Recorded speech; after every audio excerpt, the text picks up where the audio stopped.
Lamb to the Slaughter by Roald Dahl. The room was warm and clean, the curtains drawn. Mary Maloney was waiting for her husband to come home from work. Now and again she would glance up at the clock, but without anxiety, merely to please herself with the thought that each minute gone by made it nearer the time he would come. When the clock said 10 minutes to 5, she began to listen, and a few moments later, punctually as always, she heard the tires on the gravel outside, the car door slamming, the footsteps passing the window, the key turning in the lock. She laid aside her sewing, stood up, and went forward to kiss him as he came in. "Hello, darling," she said. "Hello, darling," he answered. She took his coat and hung it in the closet. Then she walked over and made the drinks, a strongish one for him, a weak one for herself. And soon she was back again in her chair with the sewing, and he in the other, opposite, holding the tall glass with both hands, rocking it so the ice cubes tinkled against the side. For her, this was always a blissful time of day. She knew he didn't want to speak much until the first drink was finished, and she, on her side, was content to sit quietly, enjoying his company after the long hours alone in the house. She loved to luxuriate in the presence of this man, and to feel almost as a sunbather feels the sun, that warm male glow that came up of him, to her, when they were alone together. She loved him for the way he sat loosely in a chair, for the way he came in the door, or moved slowly across the room with his long strides. She loved intent, far look in his eyes, when they rested in her, the funny shape of the mouth, and especially the way he remained silent about his tiredness, sitting still with himself after the whiskey had taken some of it away. "Tired, darling?" "Yes," he said, "I'm tired." And as he spoke, he did an unusual thing. He lifted his glass and drained it in one swallow, although there was still half of it, at least, half of it left.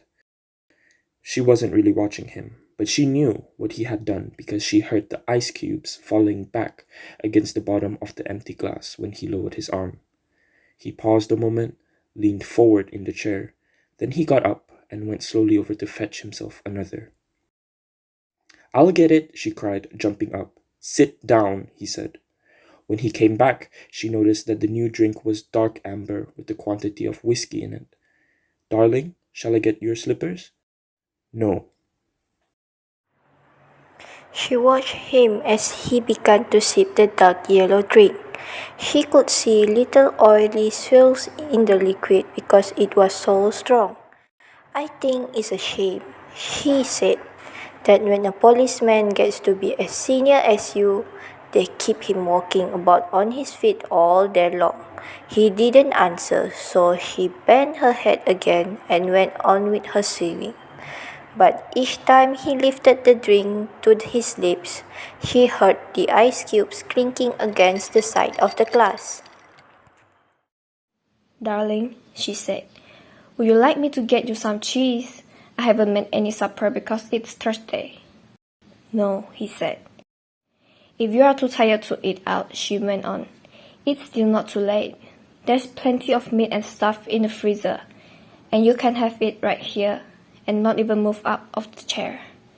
Her eyes waited on him for an answer, a smile, a little nod, but he made no sign. "Anyway," she went on, "I'll get you some cheese and crackers first." "I don't want it," he said.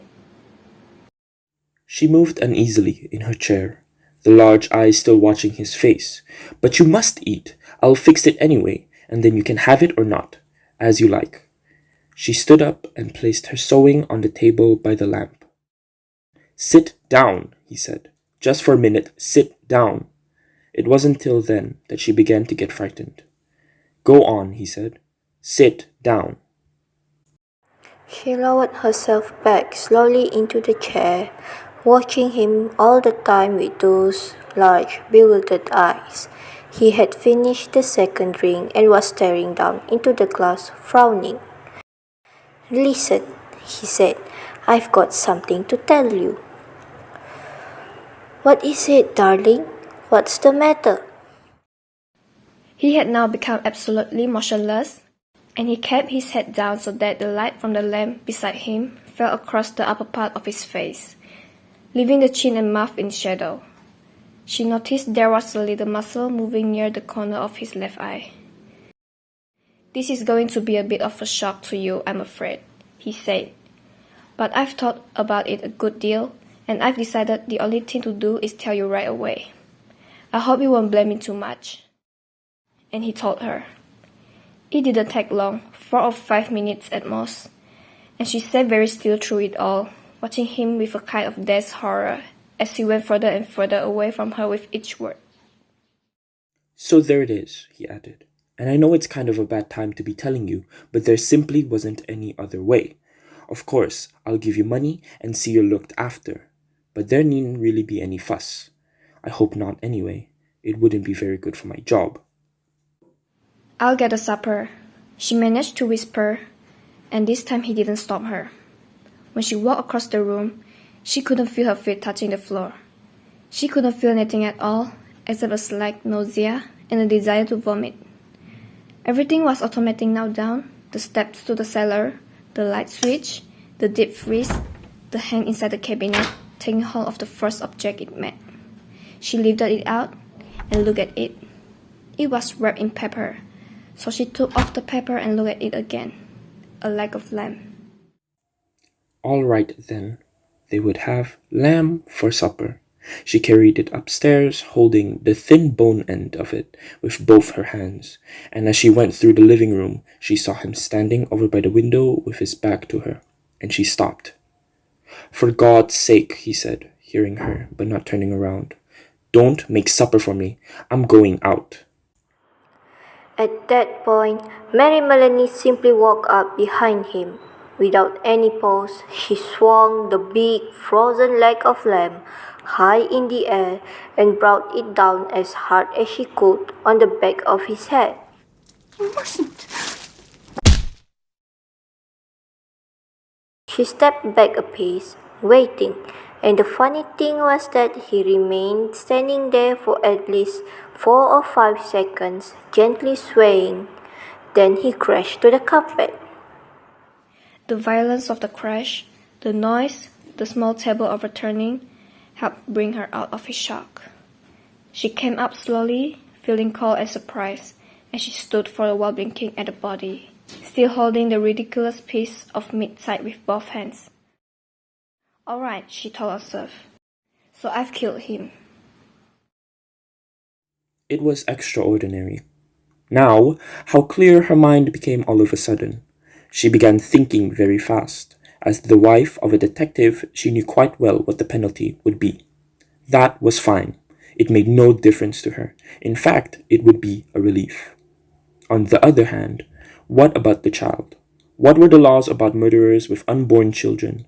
Did they kill them both, mother and child, or did they wait until the 10th month? What did they do? Mary Maloney didn't know, and she certainly wasn't prepared to take a chance.